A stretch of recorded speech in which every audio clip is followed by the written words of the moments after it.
So we're going to learn a new function family, or the rational function family. This has a whole new shape, and if you didn't know what it looked like ahead of time, you would have a hard time graphing it. And so we'll start with the parent graph, and that is the most basic form, and it's y equals 1 over x. So that's pretty strange and different, because x is in the denominator. And it's called rational because it's a ratio, it's a fraction, 1 over x. So we're going to graph that in the transformations. So if you just started blindly making a table, this would actually be tricky to figure out what it looks like. So you've got to know ahead of time. So let's just review really quickly what you already know. What does this one look like? And what's it called? Good. So the parent looks like that, and it's the what function family? Yeah, that's it. Quadratic. This basic is linear, and it's a yeah. This one is in this unit actually. What does that look like? You just took a quiz on that. It's a half parabola. It opens to the right as the upper half.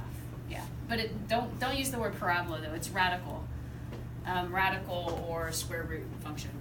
So because I know the shape, it makes it possible to graph. I have no idea unless you know. Does anyone know what that looks like? Yeah. Isn't it like on two opposite sides and it never touches like one line? Yeah. Do you know what those lines are called that it never touches? Asymptotes. Okay, good. So it has these little L shapes and then two lines. It never touches. And so you have to know all that ahead of time. So let me ask you this. The first thing I want you to think when you see that is, what can x not be? What would blow up this function? 0. Okay. We don't want x to be 0, so we say it's undefined. So we're gonna make a graph. We're gonna do the parent one really carefully, and then forevermore you'll know the shape in your head ahead of time. So since x, this is weird, first we graph what it can't be. So since x can never be 0, where's the line where x is 0? What does that look like? Is it this or is it that? Where is x 0? Where's the x coordinate always 0? It's vertical, right? X equals this the y-axis basically. This is the line x is 0. So x cannot be, so x equals 0 is called the vertical, you have to know this vocab, vertical asymptote.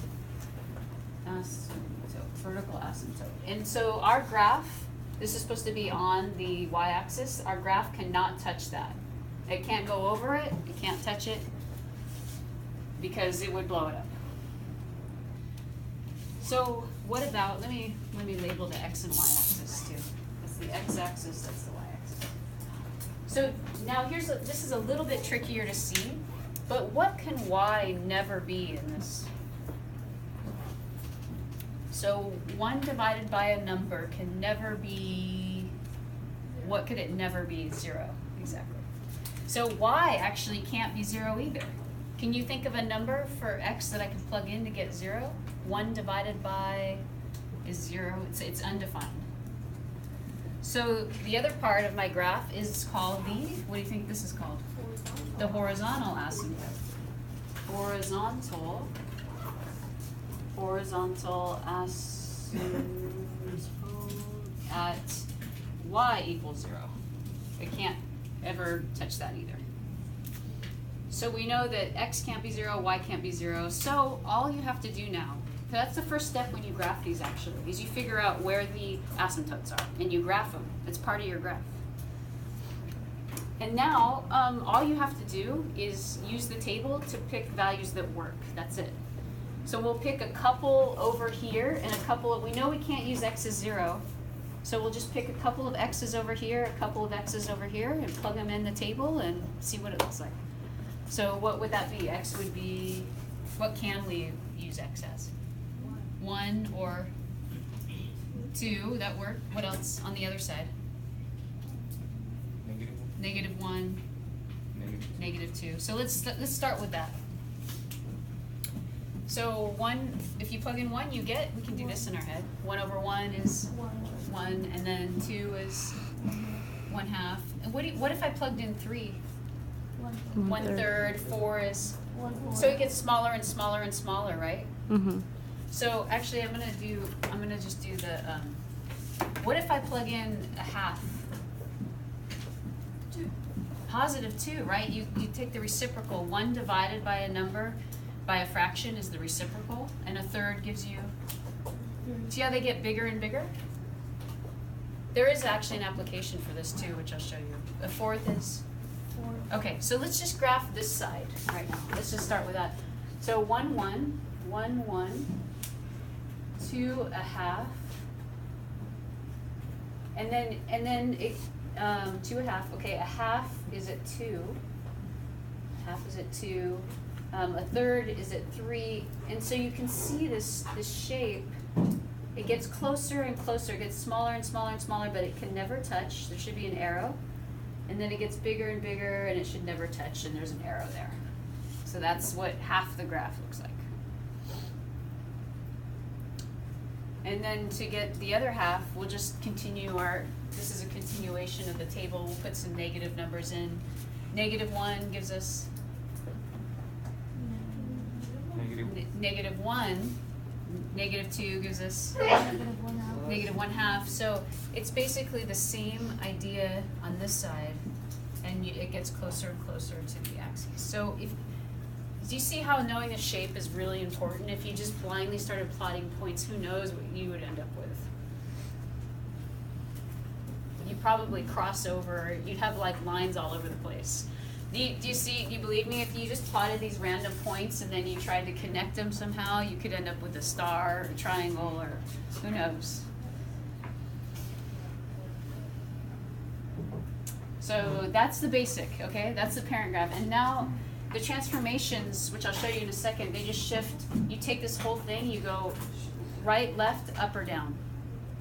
And it's based on this. So here's the general form. And you guessed it, it's gonna remind you of a couple things you've seen many times before. Here's the general form. This works for everything. Y equals A over X minus H. Can you finish? Plus K. So this is that works for everything, and we barely even need to say again, you know, what does H do? What do you think? Moves it all right or left. This moves it. K moves it Up or down. up or down, and A. Yeah, it stretches vertically or compresses. So this'll get further away from the asymptotes or closer in. And oh, what if A is negative? Yeah. They'll be on the opposite 2 sides. Yeah, so watch this. If I do -1 over X, remember how it flips it over the X-axis?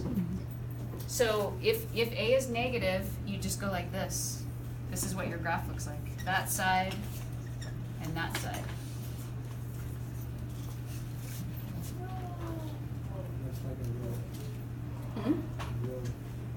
It looks like a road, yeah. Yes, an intersection.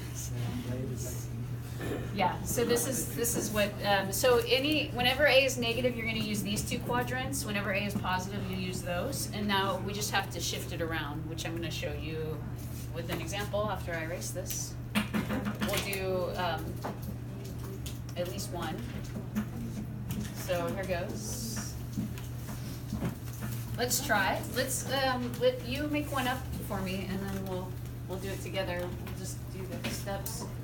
So let's do an example.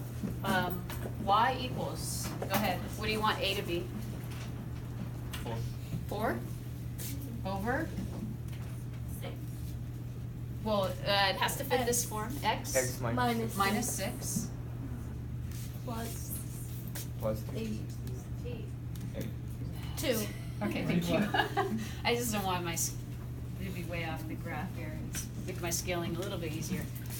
Okay, so before we even start, let's just talk about it. So it shifts it. What does this -6 do?